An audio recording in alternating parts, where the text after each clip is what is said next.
noticia que es clave.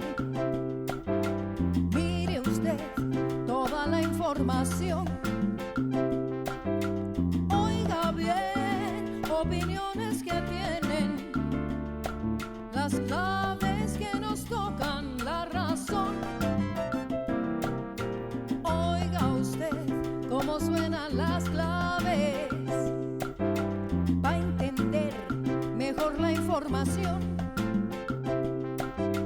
Dígame si el argumento tiene el dato que conmueve el corazón. Fake news que se nos vienen en avalancha. Quítale sus mentiras y sus pesares. Tú que sabes reír, tú que sabes pensar, tú que puedes decir cómo tengo el alma de tanto amar.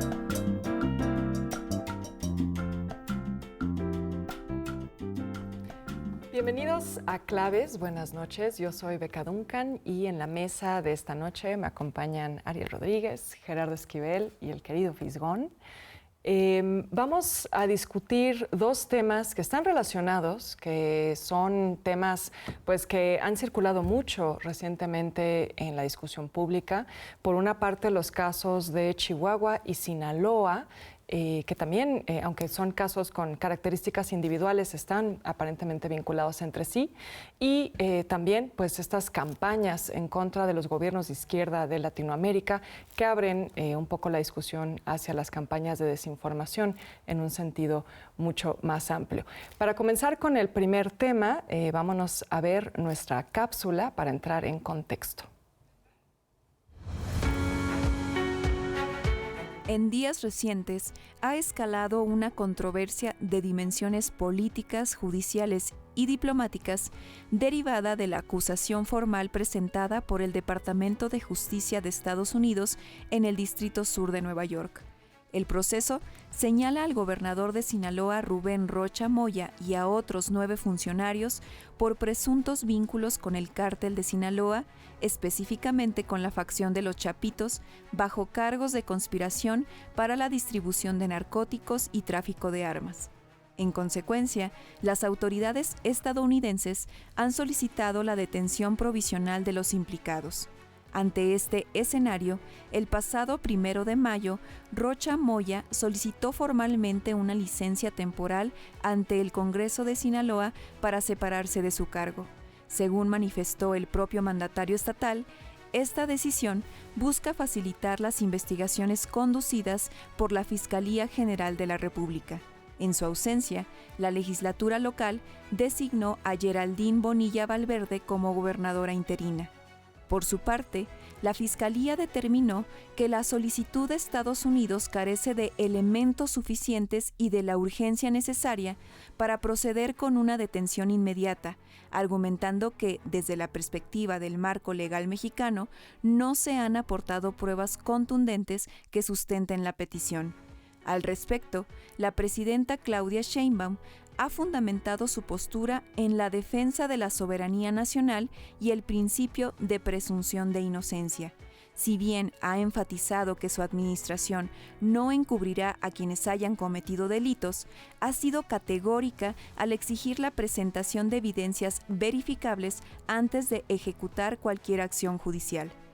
Más allá de los señalamientos directos contra el gobernador sinaloense, resulta pertinente ampliar el análisis hacia un contexto regional más complejo. Es necesario examinar la posible interconexión entre estas acusaciones y otros fenómenos recientes, tales como la presencia de agentes de la CIA en Chihuahua, el perfil diplomático del embajador Ronald Johnson y las filtraciones del caso Honduras Gate, factores que podrían sugerir una estrategia de desestabilización dirigida hacia México y Colombia. Como decíamos, hay características muy particulares a cada uno de estos casos, pero también cuestiones, factores que las vinculan. Hay quienes destacan, por ejemplo, la similitud en tiempos, ¿no? La poca distancia que hay entre un tema y otro, entre la acusación, el hecho sucedido en Chihuahua. Por otra parte, también hay un amplio debate sobre temas que recaen más bien en el gobierno de México. Por una parte, la presidenta pues responde con su ya característica cabeza fría, ¿no? Apelando a los temas de la legislación, y ahí está en gran medida el meollo del asunto. Hay quienes debaten cuestiones de constitucionalidad, también hay mucha discusión sobre la respuesta de las propias instituciones del gobierno de México ante estos hechos. Y pues para comenzar a hablar de esto, Ariel, me gustaría empezar contigo. ¿Cómo le podemos dar sentido a estas cuestiones que recaen en gobierno federal, recaen en cuestiones constitucionales? El Senado ha sido también involucrado. Entonces, ¿cómo podemos pues, empezar a darle sentido a todo este meollo? Beca, colegas, me da la impresión de que el caso Sinaloa y el caso Chihuahua, con las diferencias a que te referías, es muy importante señalarlas en su momento, ponen en tensión una serie de dispositivos dentro, por lo pronto, del gobierno nacional. Y eso me parece que hay que señalarlo porque requieren de una corrección. Si no dramática, sí muy apremiante, digamos. Primero, en ambos casos, Chihuahua claramente, pero también Sinaloa, es una afectación directa a la Ley de Seguridad Nacional. La gran pregunta es si basta una ley de seguridad nacional o requerimos una verdadera doctrina de seguridad nacional que permita tener actitudes más generales y al mismo tiempo más precisas respecto a perfiles como el gobernador de Sinaloa, Rocha, o perfiles como la gobernadora de Chihuahua, Campos, que invita a una agencia de inteligencia extranjera a trabajar en su propio territorio. Eso no se va a resolver solamente con la ley. Se va a resolver con una concepción general de lo que tiene que ser la seguridad nacional para México en un mundo cambiante donde las tutelajes o donde las hegemonías internacionales se están modificando. Nosotros estamos experimentando en México una de las tantas repataleos que se desprenden del retroceso de Estados Unidos en Irán, por ejemplo. Entonces, una cosa que hay que considerar, necesitamos una doctrina de seguridad nacional, pero también necesitamos ajustar el control político en México, una tarea que usualmente era o es asumida por la Secretaría de Gobernación y que tiene que ver con precisamente eso, el control político, es decir, estar al día de lo que está pasando en los estados y no metamos aquí la discusión de si México es una república federal o no. Hay cuestiones como el narcotráfico o como una agencia de inteligencia extranjera trabajando en territorio nacional que requieren del control político desde el gobierno central, ¿no? Y que nadie se asuste respecto a el pacto federal, la Constitución, etcétera. Eso es una tarea primigenia del Estado mexicano que hay que recuperar en toda su envergadura. Gerardo, Ariel pone un tema que me parece que ya empieza a sembrar la controversia, que es pues este federalismo que a veces se defiende con uñas y dientes, pero que bueno, estos casos nos están poniendo un poco en crisis. No sé si puedas también abordar un poquito más a detalle esto. No, sin duda. Yo creo que Ariel plantea dos temas que son fundamentales, que son el tema de la doctrina de la seguridad nacional, es decir, cómo vamos a abordar este tema desde una perspectiva más amplia, más global, que eso incluye pues, la relación entre los distintos niveles de la federación, ¿no? La federación, los estados, etcétera. Pero también está la circunstancia de cómo vamos a atender el tema del control político, porque aquí lo que vimos en Chihuahua y lo que vimos en Sinaloa sí tiene que ver un poco con el seguimiento, con la relación que se tiene y los alcances que tienen a su vez los gobernadores para llevar a cabo ciertas acciones, ¿no? En el caso de Chihuahua, como se sabe, pues hubo una invitación a agentes de la CIA que participaran, pues no queda claro del todo hasta qué punto participaron en una operación. Sabemos porque fallecieron dos de ellos, es decir, lo supimos por una circunstancia completamente, digamos, que pudimos no haberlo sabido qué estaba pasando. Y esa es parte del control político al que aludía Ariel. Entonces tenemos esa situación compleja que hay que deslindar, me parece, alcance, responsabilidades y también incluso aclarar las circunstancias en las que ocurrió el fallecimiento de los agentes, que eso es una cuestión que tampoco queda del todo clara. y el hecho que llevaban uniformes de la gente de la Fiscalía Estatal, en fin. Todas esas cosas creo que hay que dilucidarlas, esclarecerlas. Y algo similar pasa en el caso de Sinaloa, porque en el caso de Sinaloa, pues una cosa que nunca se terminó de esclarecer fue la situación, lo que ocurrió en julio del 24, cuando, recordemos ese día, ocurrieron dos fenómenos que parecían estar separados, que fue el viaje que realizaron el hijo del Chapo Guzmán, Joaquín Guzmán López, junto con el Mayo Zambada, que salieron de Sinaloa, fueron al Paso, Texas, fueron recibidos por autoridades estadounidenses, se entregaron en condiciones completamente extrañas, y esa misma noche se informó del asesinato del rector de Sinaloa. Una situación política muy compleja, que tiene la dimensión política, la dimensión de seguridad, y que nunca se resolvió por completo, y que parte de esto, lo que estamos viendo hoy son los coletazos, digamos, de ese fenómeno, de esos días, en donde no se terminó de investigar por completo lo que había ocurrido. Entonces, no sabemos a la fecha qué pasó, no sabemos tampoco la situación del gobernador de Rocha Moya en esa situación, que recordemos tuvo una excusa que, en mi opinión, resulta inverosímil, pero que, pues, en ausencia de una investigación, pues todo siguió transcurriendo como si no ocurriera nada, y esa ausencia de control político me parece que es lo que hoy estamos pagando, nos está cobrando factura, porque no se resolvieron esos temas en su momento, como no se resolvieron otros temas asociados al caso de Sinaloa, que vienen incluso desde la elección del 21. ¿no?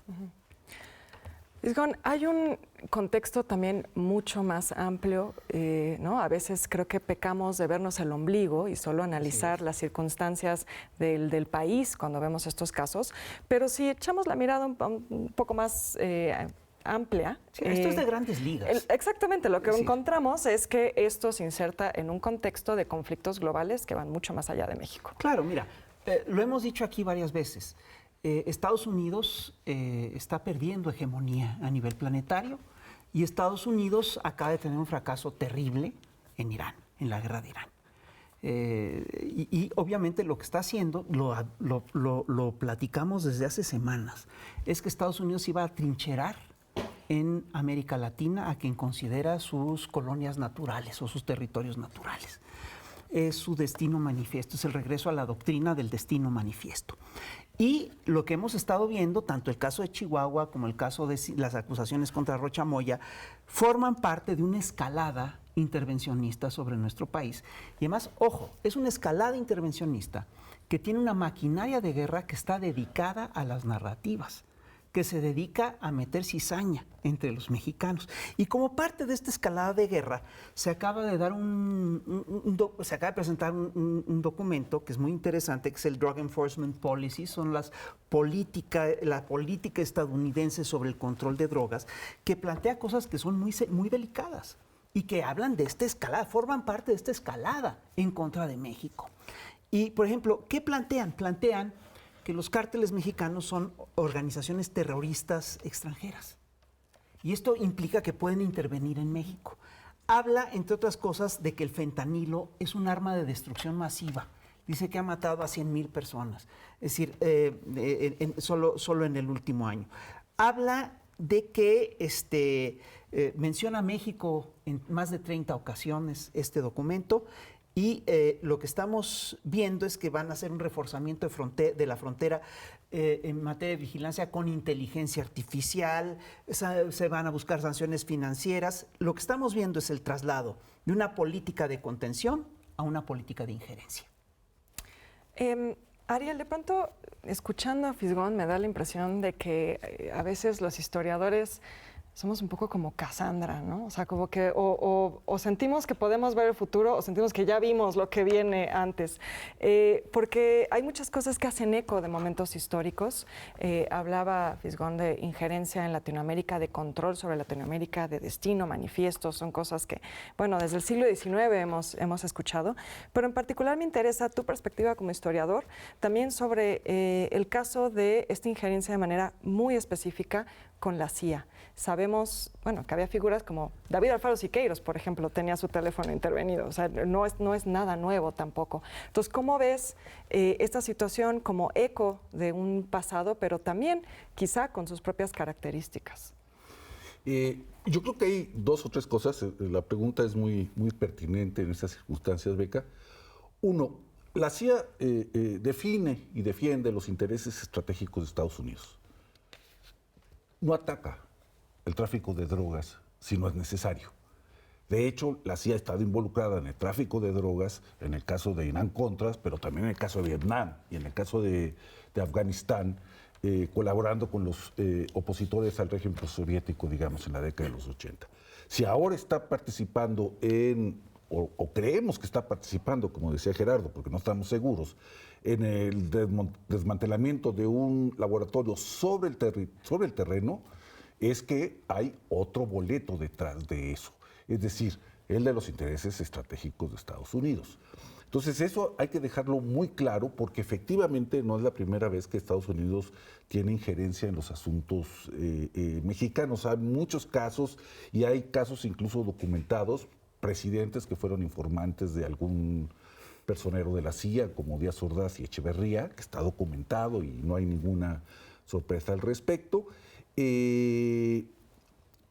Definiciones o diseños de políticas de comunicación para beneficiar ciertas posiciones de Estados Unidos, también eso es cierto, fue en el caso, por ejemplo, de el conflicto en Nicaragua o anteriormente con Cuba, donde uno de los objetivos predilectos de la CIA son los medios de comunicación, aprovechando lo que decía Fisgón, es decir, se imponen o tratan de imponer una narrativa sobre los hechos y no solamente afectar los hechos.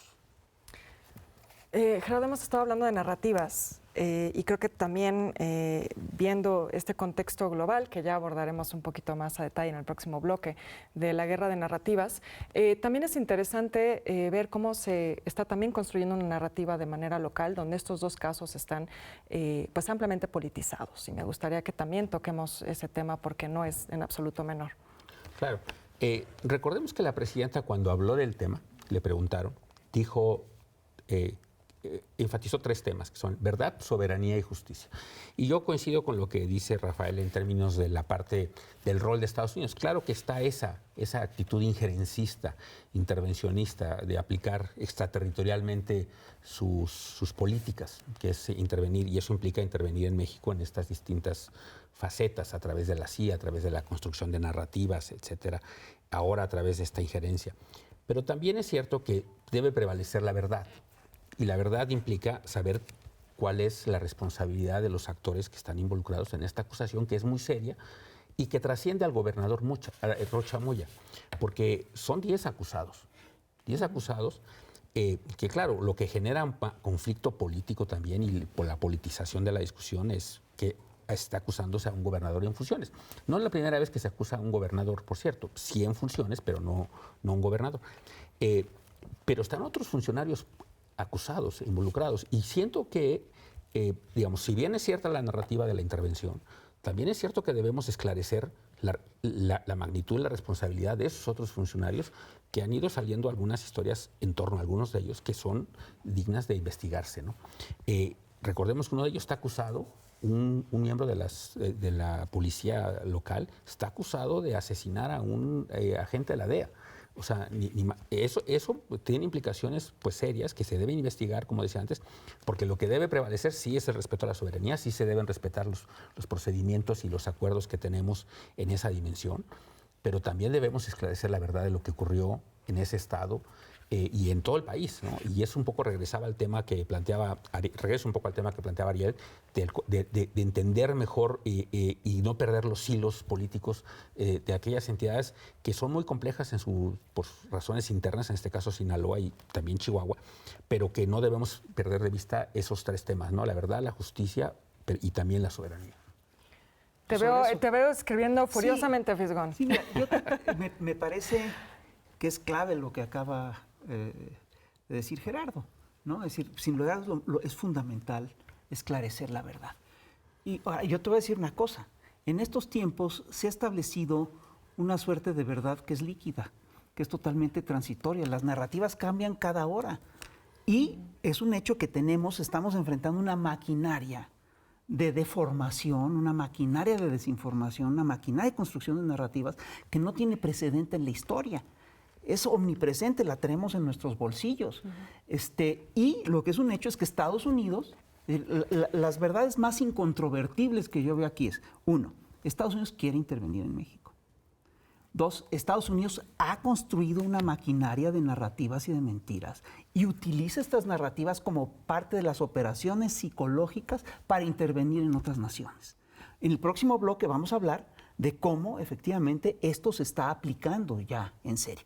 Y es un hecho también que Estados Unidos ha inventado narrativas falsas, ha inventado narrativas basadas en totales mentiras para encarcelar, por ejemplo, al general Cienfuegos y para encarcelar, por ejemplo, a Maduro en los Estados Unidos. Si hablamos de verdad, la verdad más dura es esta. Muchas de las versiones que nos mandan no son sólidas.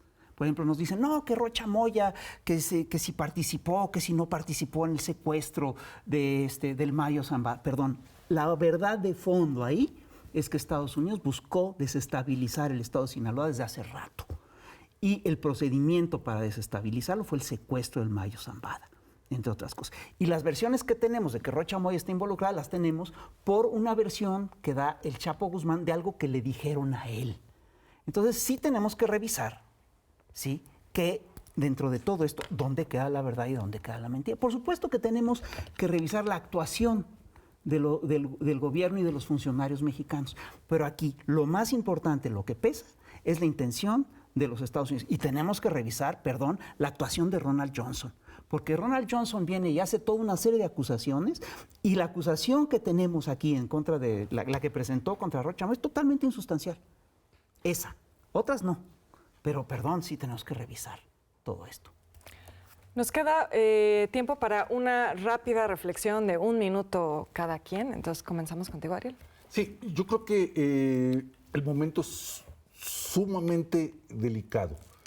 El gobierno mexicano requiere hacer ajustes en sus ejercicios de control y de definición de una, creo yo, renovada doctrina de seguridad nacional, justo en el momento en que Estados Unidos se enfrenta a una crisis global, donde el Departamento de Justicia de Estados Unidos ha caído a los niveles, digamos, más bajos de prestigio social, cívico, etcétera, por su manejo de otros casos, el caso Epstein, por ejemplo. Entonces, eso no ni invalida todos los argumentos del Departamento de Justicia, ni por supuesto los convierte en verdad de por sí. Esta es una ventana de oportunidades, suena cínico, digamos, pero es la verdad, para que el gobierno mexicano pueda replantearse problemas cruciales, estratégicos, no solamente en su relación con Estados Unidos, sino en términos generales en el ejercicio de la democracia en un modo republicano en México. Es un momento absolutamente clave. Sí, yo coincido con esto que dice Ariel, porque me parece que tenemos una oportunidad que, si bien es cierto toda la versión que habla del tema de la injerencia de Estados Unidos, eso yo lo acepto, por supuesto, eso es una verdad incontrovertible y lo vamos a abundar más adelante.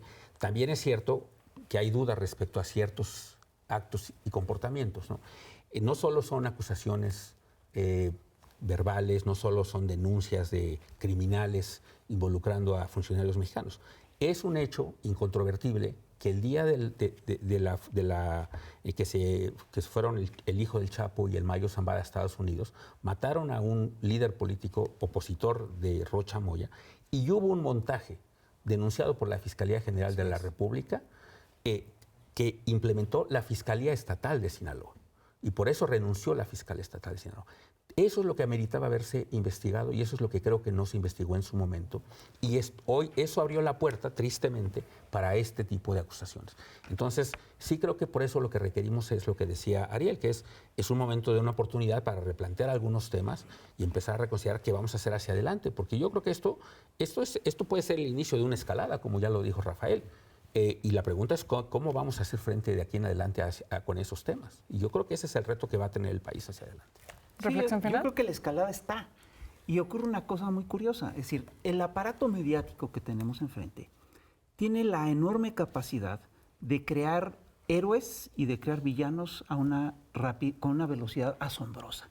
Entonces, sí resulta, por ejemplo, que los narcos, que Estados Unidos son los únicos que valen la pena de ser acusados de narcos. Entonces, tú tienes el caso de Juan Orlando Hernández, que es un señor que estuvo metido en la cárcel acusado de narco, y de repente lo sueltan, y ahorita es un actor central en las acciones de la derecha en América Latina. Entonces, yo sí estoy convencido que en todo esto tenemos que medir siempre, ¿sí? Para ceñirnos a la verdad, tenemos que ceñirnos con toda claridad a qué es lo que realmente está definiendo lo que hacemos hoy y las narrativas que están dominando. Y hay que tener mucho cuidado que no nos envuelvan en su sarta de mentiras. Pues con eso podemos cerrar este primer bloque. Nos vamos a una breve pausa y regresamos.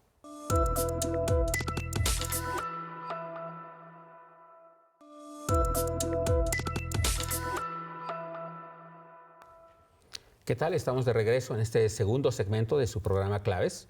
En este segmento hablaremos de dos temas que están vinculados estrechamente a lo que ya hablamos antes, que es el tema de la narrativa en contra de algunos gobiernos y de la injerencia de Estados Unidos en algunas regiones también de América Latina. Para ello los invitamos a ver una cápsula que hemos preparado sobre este tema. Muchas gracias. Vamos a montar una célula, presidente, desde aquí, desde Estados Unidos, informativa, para que no nos rastreen allá en Honduras. Y yo creo que en este punto podemos hacer cosas grandes para toda Latinoamérica. Se vienen unos expedientes contra México, se vienen unos expedientes contra Colombia.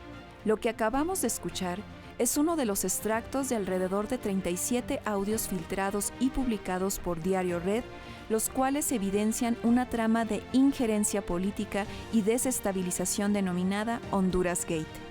Estas grabaciones registran conversaciones entre el expresidente hondureño Juan Orlando Hernández, sentenciado en Estados Unidos por narcotráfico e indultado por Donald Trump en 2025, y el actual mandatario de Honduras. Se detalla un plan para lanzar campañas de comunicación y desinformación dirigidas a socavar la estabilidad de México y Colombia. Esta operación incluiría un financiamiento de $350,000 por parte de la administración de Javier Milei. Asimismo, se menciona el vínculo con sectores del Partido Republicano y el movimiento MAGA en Estados Unidos, además de la colaboración con la inteligencia del gobierno de Israel, lo cual habría facilitado la liberación de Hernández a cambio de acuerdos estratégicos en Honduras y la región. Bueno, como pudieron escuchar en esta cápsula, hay una presión diplomática y política sobre diversos gobiernos provenientes de diversos actores, el presidente Milei, el embajador Johnson y una serie de otros actores que están presionando a distintos gobiernos de la región y en particular al caso de México. Sobre este tema quisiera pedirle a Rafael Barajas que nos diera su opinión para poner en contexto la discusión y poder entrarle al tema de esta injerencia internacional de la que estamos siendo víctimas de alguna manera. Pues mira, yo creo que son muy importantes los audios de Honduras, ¿no? Y además es muy chistoso porque, como suele suceder con este tipo de información, los grandes medios los hicieron a un lado, los metieron en la página 30, no les dieron la relevancia que tienen. Pero los audios están revelando una trama que es muy compleja, ¿no? En los audios se escucha claramente hablar al expresidente Juan Orlando Hernández, ¿no? Entre otros personajes con el actual presidente, con Arias Fura, y se habla de hacer un medio en Estados Unidos asesorado por gente cercana a Donald Trump para sacar noticias en contra de regímenes progresistas de América Latina. Y hablan de que vienen noticias explosivas en contra de México, en contra de Honduras, en contra de Colombia. Y una de las cosas que dicen que llaman la atención es que el presidente de Argentina, Javier Milei, aportó $350,000 en este proceso y hablan, entre otras cosas, de que forman parte de un grupo o ente continental. Esto te habla básicamente de una actuación de la derecha internacional organizada en América Latina para desestabilizar a los gobiernos progresistas de la región. Esto, por supuesto, que forma parte de una escalada militar en la cual se manejan las operaciones psicológicas como parte de una guerra cognitiva. Estamos en guerra. Una de las cosas que tenemos que entender es que estamos en guerra cognitiva. Estamos en plena guerra cognitiva y tenemos que aprender a contrarrestarla. Muy bien, bueno, en este contexto, Beca, es un contexto además, pues ya lo describe Rafael con mucho detalle, pero estamos en un contexto mundial también tecnológico y un momento específico en el que hay mucha desinformación. Lo hemos visto en otros contextos, las fake news, la inteligencia artificial usada para generar imágenes falsas, en fin, una serie de contextos particulares. Quizá parte de esto debe verse en un contexto más amplio, ¿no? Sí, a mí me parece que esto es un tema que tenemos que empezar a abordar de manera ya mucho más directa desde México, pero como dices, mundialmente, porque sí es un tema que ha venido creciendo, la situación de las campañas de desinformación. Me parece que la primera vez que quizá lo escuchamos fue en 2016, ¿no? En la campaña electoral de Estados Unidos, cuando se hablaba de una injerencia rusa. Pero a partir del COVID también ha habido un incremento de esto y creo que algo que tenemos que abordar es la participación de la inteligencia artificial, pero sobre todo los intereses de las empresas de inteligencia artificial, que es algo que podemos abordar también, me parece que da para otro programa, ¿no?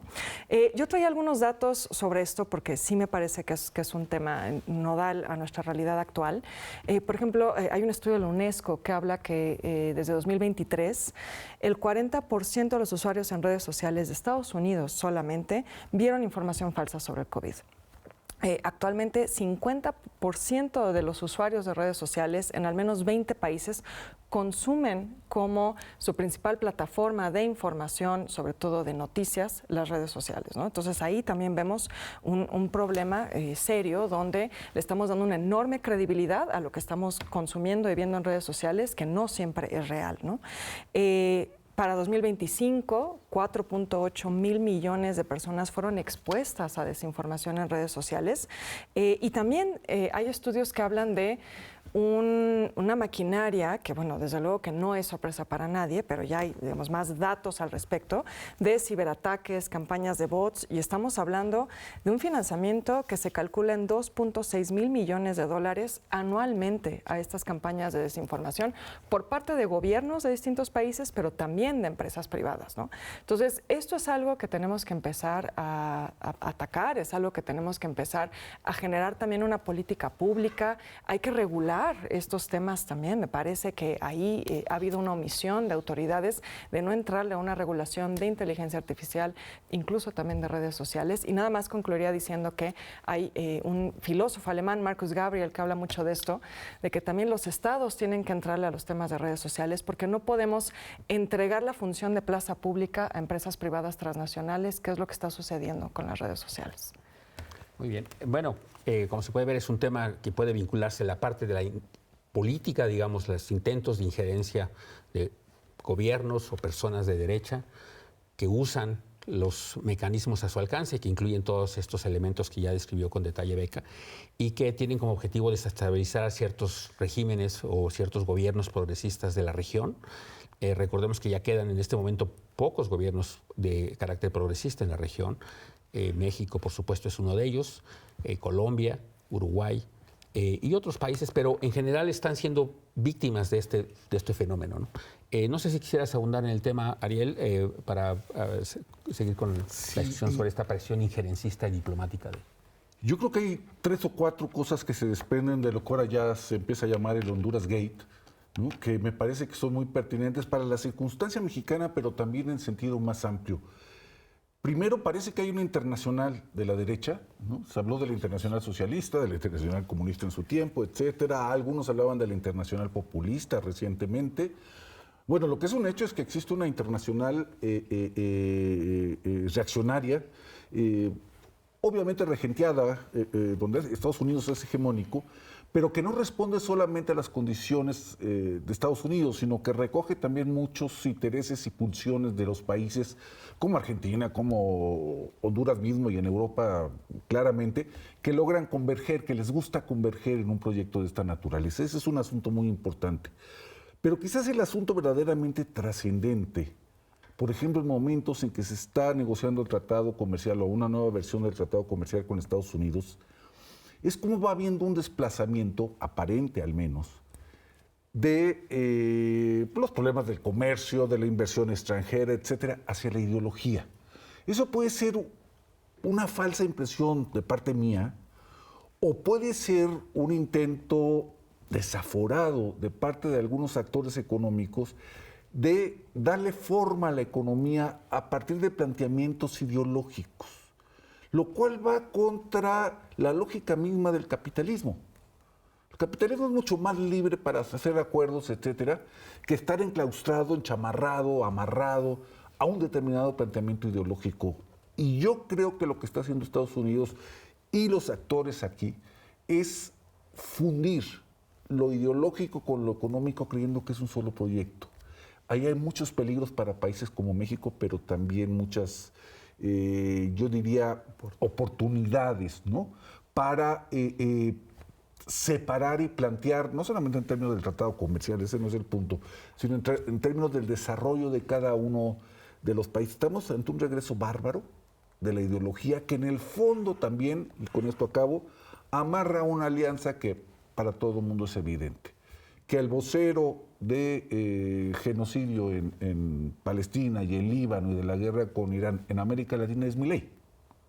Es su testaferro, el testaferro de Trump en América Latina es Milei.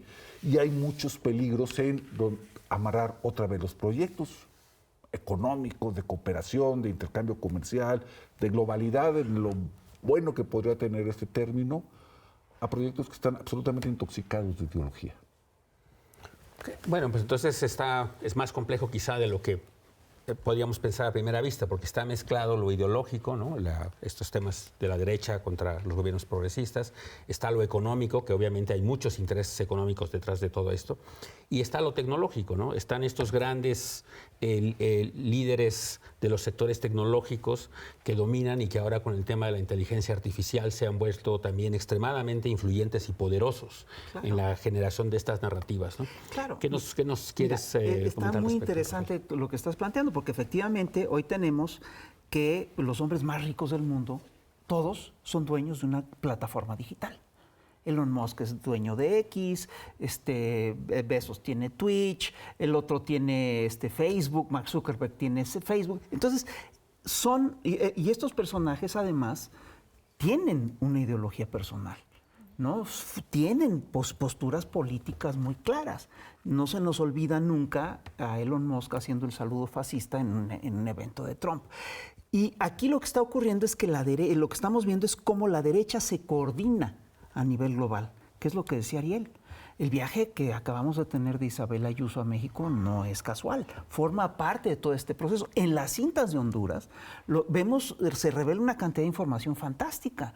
Se ve cómo efectivamente está metido Milei para financiar un organismo, un medio que combata a los gobiernos progresistas de la región.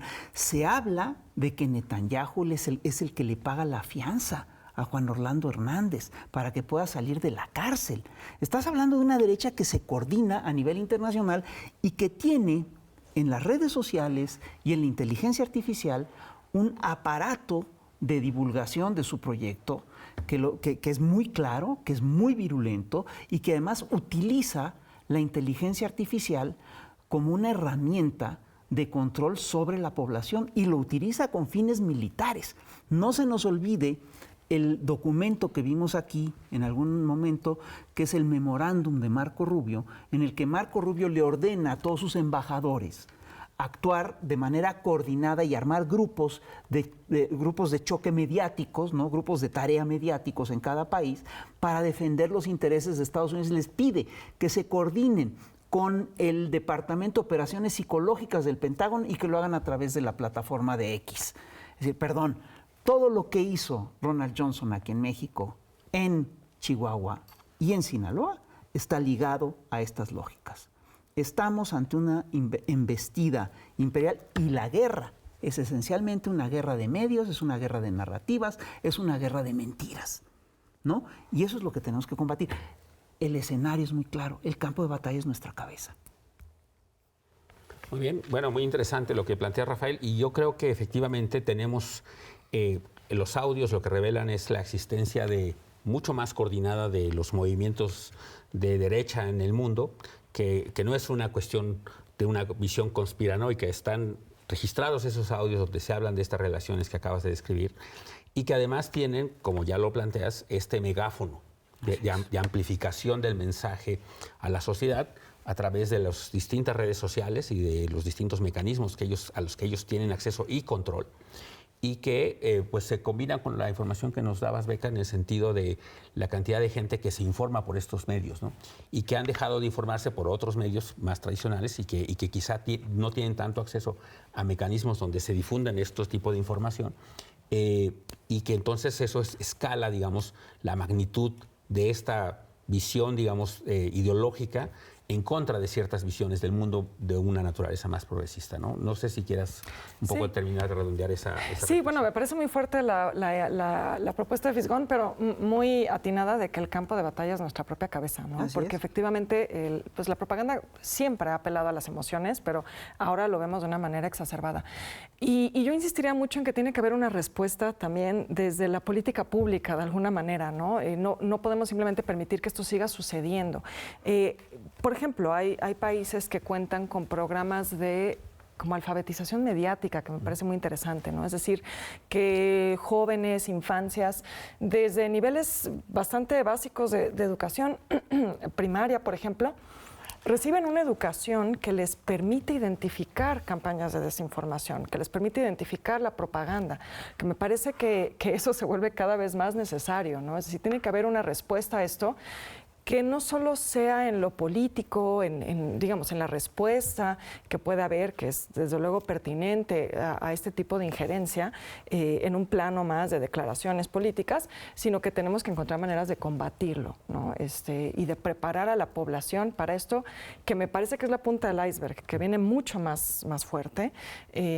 Y que no podemos simplemente pues permitir que estas plataformas, con sus intereses económicos principalmente, pero también ideológicos, como bien señalaba Ariel, puedan seguir simplemente impulsando esto, ¿no? Sabemos que los algoritmos benefician este tipo de contenidos negativos, contenidos que generan debate, que generan polémica, que también crean estas cajas de resonancia donde solamente estás viendo cosas que coinciden con tu propia perspectiva. Es decir, sabemos que eso está operando de esta manera y se tiene que encontrar mecanismos para responder a ello. Así es, que interesante la idea de que podamos avanzar en temas de alfabetización mediática, por ejemplo, y que en efecto estas cajas de resonancia lo que terminan es también polarizando en las posturas y radicalizando algunas posiciones, pues sobre todo en el caso de la extrema derecha. Pero no sé si quieres abundar un poco más en estos temas. Sí, yo recojo una cosa que decía Beca que me parece muy importante. Es decir, la enorme paradoja según la cual el ágora, que por definición es pública, donde se toman las decisiones de los ciudadanos en un sistema republicano, cada vez está más contenido en espacios que en el fondo son privados, ¿no? Y además corporativos, en el sentido que esto tiene en el mundo moderno. Bueno, no está pasando solamente en el caso del ágora, es decir, del debate público, está pasando también en el caso de la justicia, ¿no? Es muy interesante mirar cómo, de hecho, hay un comportamiento calamitoso del Departamento de Justicia de Estados Unidos respecto al caso Epstein, ¿no? Que se ha logrado más o menos sostener, el gobierno de Trump ha logrado más o menos sostenerlo precisamente por inundar las redes con mensajes, digamos, que avalan, digamos, lo que ha hecho el Departamento de Justicia, pero propiamente no hay un acto de justicia respecto al caso este todavía, y muchas de sus secuelas las estamos viendo incluso en estas conjuras internacionales. Eso me parece que es una cuestión importantísima. La otra es que van a ser los intelectuales públicos, y me refiero a los intelectuales públicos mexicanos, que tienen una actitud de desconfianza y de crítica solamente a los mensajes que vienen del gobierno. No tienen una posición, no tienen un mensaje, la mayoría de ellos, hay muchas excepciones, pero la mayoría de ellos respecto a la manera en que se está comunicando desde las corporaciones de comunicación digital, ¿no? Y eso es realmente escandaloso, porque dado el nombre, dado el prestigio, dado su posicionamiento en los medios públicos, con mucha frecuencia dan por hecho lo que está sucediendo tal o cual cosa, porque la fuente no es el gobierno, sino es X o Facebook o etcétera. Allá hay un problema que tiene que ver con la edad promedio de los intelectuales públicos, déjenme decirlo, que no están preparados para hacer la crítica de ese tipo de medios y creen que están leyendo el New York Times directamente, pero también tiene que ver con una actitud un poco cínica de lo que significa la esfera pública en México, ¿no? Entonces, no solamente necesitamos una alfabetización de los jóvenes, sino lo que requerimos es plantearnos qué demonios es la esfera pública mexicana hoy por hoy respecto a la revolución tecnológica. Muy bien, pues no sé si quieran hacer una última reflexión sobre el tema, porque tenemos unos cuantos minutos. Señalar una cosa, es decir, hay un tema que es muy delicado. Estos dueños de las plataformas están en Washington. Y ojo, estamos ante un Washington, ante una derecha que está muy encanallecida por muchas razones. Donald Trump, que es el dirigente histórico de este proceso, es un delincuente convicto, no se nos olvide. Javier Milei está metido en toda una serie de enredos terribles con el caso de las criptomonedas. Juan Orlando Hernández es un cuate que estuvo acusado de narcotráfico. Condenado, que estuvo condenado por narcotráfico. Y hay una cosa que no debemos de perder de vista. Quedan pocos gobiernos progresistas en la región, pero lo que es un hecho es que lo que estamos presenciando es una reacción brutal de los gobiernos de derecha porque el imperio está en una crisis profunda. El imperio va de salida. El solo hecho de que Estados Unidos se atrinchere en América Latina quiere decir que ha perdido poder en Medio Oriente. Quiere decir que viene de derrotas muy importantes. Así es. Sin duda Estados Unidos se está enfrentando, y el presidente Trump en particular, los costos de esta política en la cual se involucró y que ya no sabe bien a bien cómo salir. Ayer, hace unos días, Marco Rubio dijo que daba por terminadas las actividades en Estados Unidos. Nadie sabe bien a bien en qué sentidos que da por terminadas las actividades, pero creo que refleja más bien esa sensación de derrota y es una forma de no decir que salieron derrotados con un costo enorme por haber hecho quizá estimaciones y cálculos equivocados, incluyendo las implicaciones político y económicas del cierre del Estrecho de Hormuz, en fin, una serie de factores. No sé si quieren hacer una reflexión para cerrar este segmento. Sí, bueno, yo solo insistiría en que me parece que tenemos que ser siempre muy cuidadosos en la información que consumimos y que compartimos, ¿no? Claramente lo que estamos viendo aquí es, pues efectivamente, un nado sincronizado, una campaña perfectamente orquestada, organizada, y entonces también creo que es una responsabilidad individual verificar la fuente de lo que estamos revisando antes de mandarlo a un grupo de WhatsApp, ¿no? Buscar si efectivamente es una noticia real o no. Hay una responsabilidad que creo que tiene que ver con también el ciudadano, en un sentido también de lo que implica esa palabra, ¿no? Y eso es algo que creo que de pronto perdemos de vista y no nos damos cuenta que también nosotros contribuimos a que estas campañas se esparzan con mucha mayor fuerza y mucha mayor rapidez. Sí, yo diría que una de las cosas, y es simplemente una ensoñación de mi parte en estos momentos, es cuando las redes públicas podrían, y cómo definiríamos que son redes públicas. Eso me parece que es absolutamente fundamental. No solamente es el acceso, sino que las posiciones, los comentarios, los juicios que hagamos en las redes tengan una significación y un respeto, digamos, de parte de la conducción hegemónica de las propias redes. Yo no sé si debemos imaginar una suerte de BBC para las redes públicas, ¿no? Es decir, un ente público que pueda intervenir ahí. Yo sé que financiera tecnológicamente es prácticamente imposible por lo pronto, pero tenemos que imaginarlo como contraste respecto a lo que realmente existe, al menos como un factor de control de lo que está pasando en estos momentos. Hay países que están legislando sobre las redes, algunos los hacen para defender a los jóvenes, otros los hacen por seguridad nacional. Exacto, de hecho, lo que les comentaba Marcus Gabriel, lo que propone es eso. Él desde Alemania dice, el gobierno alemán tiene que construir sus propias redes sociales y su propia infraestructura de Internet, ¿no? Sí. Porque no podemos darle eso a los privados. Es una postura interesante. No, es muy interesante, sin duda, esta idea de cómo ha cambiado las redes sociales también, porque en algún momento, recordemos, las redes sociales parecían liberadoras. Y lo fueron. Lo fueron en su momento de los medios tradicionales, pero ahora se han vuelto también en contra de nosotros al volverse difusores y amplificadores de estas versiones falsas con el uso de inteligencia artificial, imágenes, etc. Bueno, con este tema muy candente cerraremos este segmento y los invitamos a que sigan viendo este programa y los invitamos a que escuchen nuestro editorial en Clave de Sol, que es sobre el tema del Honduras Gate, y con esto terminamos el programa. Muchas gracias y buenas noches.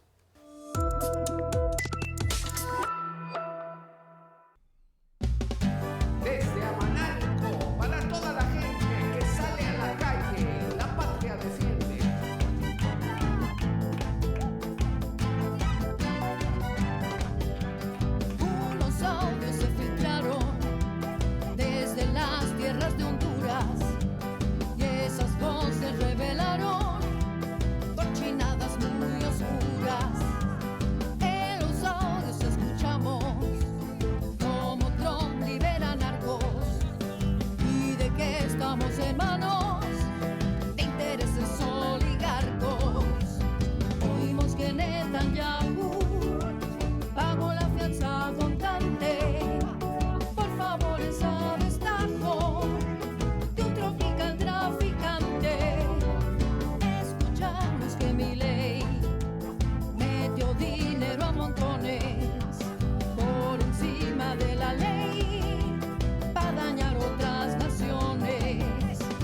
usted la noticia que es clave. Mire usted toda la información